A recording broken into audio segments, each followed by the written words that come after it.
நான் ஒரு யோசனை செய்திருக்கிறேன். நம்ம காட்டுக்கு அருகில் இருக்கும் அந்த பசுமையான காட்டிலிருந்து தண்ணீரை நம்ம காட்டுக்கு கொண்டு வரலாம். நாம் புதுதாக ஒரு டேம் கட்டப்போகிறோம். இதுதான் என்னுடைய திட்டம். இந்த மேப்பை பாருங்கள். இந்த இடத்தில்தான் நம்ம டேம் கட்டப்போகிறோம்.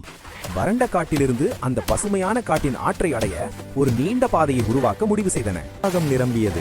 குரங்குகள் மரங்களை வெட்டி அவற்றை சிறு துண்டுகளாக மாற்றின.